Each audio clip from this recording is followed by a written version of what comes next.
All right, what's up, my brothers from another mother? I'm on with Rollo Tomassi of the Rational Mail series. We're going to be going through a bunch of questions today on Q&A that I solicited through some social media platforms. Those of you that are familiar with Rollo need no introduction. Those that aren't, I'm going to leave some links in the description below for his work, to his books and to his blog. Rollo's a red pill pioneer and a guy that I can say for myself personally has opened my eyes to the way the world works. And I know he's woken up a lot of guys that have been sleepwalking through their life as well. So we're going to get a bunch of questions today. Leave a comment below and smash the like button and show this to somebody that might need to see it. One of the most popular videos on my channel is a video I did on 3 ways to shit test women for LTRs. When I did it, I was literally leaving the gym and somebody asked me the question in a message and I was like, whatever, I'm just going to record this. And I didn't expect it to get like 500,000 views. My view and opinion was, a couple of techniques and angles, like having the conversations about, hey, how do you feel about a prenuptial agreement sort of thing? A friend of mine is getting married and it came up in the conversation and they handled it this way. What are your thoughts, sort of thing? So that's one test on them to see if they're willing to lock themselves out of your economics, sort of thing. The other thing was, of course, the door lock test. What was that movie? Not Harlem Nights. It was a gangster movie where the gangster's telling the young boy, take my car, but let her in first on her side, close the door, and see if she unlocks your door. That's a door lock test. Those don't exist anymore. So I'm just wondering if you have any shit tests that you would administer or that you recommend guys to administer to test the validity of this LTR prospect. I've brought this up before in a couple of cases.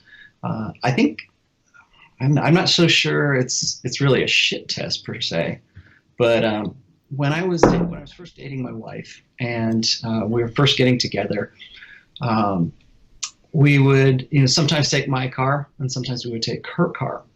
And when we always took her car, she always insisted that I drive.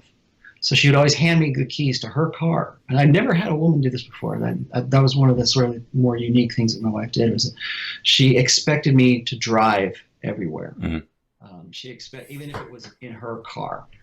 I think if you really wanted to create a shit test, I think maybe do a play on that, where you say, hey, we're going to go to such and such a club. Let's take your car. And then take her keys and see if she'll allow you to drive her car and drive her in the passenger side and you be the driver. That's interesting. I think that would be a really good shit test. But a really good test to see what her overall, presumption of you is. I think I say that because there is a great degree of trust when you have anybody in a car. I mean, I had you in the Camaro when we were at the 21 convention, so you're trusting me, a guy that you just met right then and there, to drive you to the restaurant and back, right? Mm-hmm. So there's a degree of trust whenever you're putting your life in the hand of whoever you think hopefully is a good driver. But I think that when it comes between men and women, I think right these days women have been socialized to simply not trust men, period.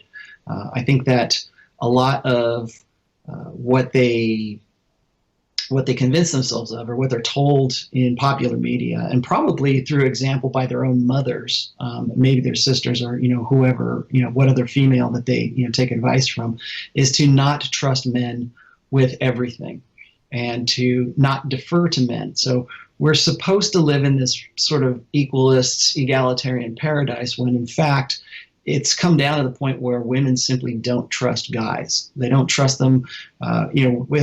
We constantly make buffoons and ridiculous assholes out of fathers these days, but a lot of that comes from this lack of trust. And I think that if you can get that implicit trust, you can, like I said, driving a car might be one of these things.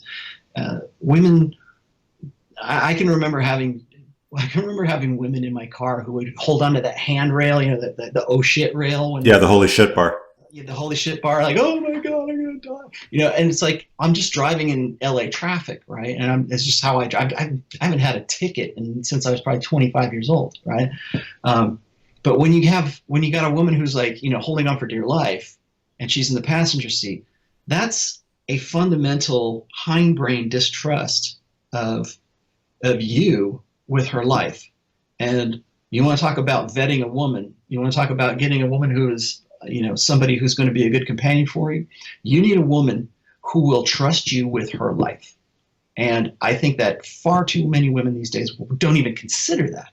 If just me saying that right now is like, I want you to, believe in me to the point where you trust me with your life. So if we go hang gliding, or if we're in we go skydiving or some shit like that, you're going to trust me to pull the ripcord, right? You're going to trust me to keep you alive.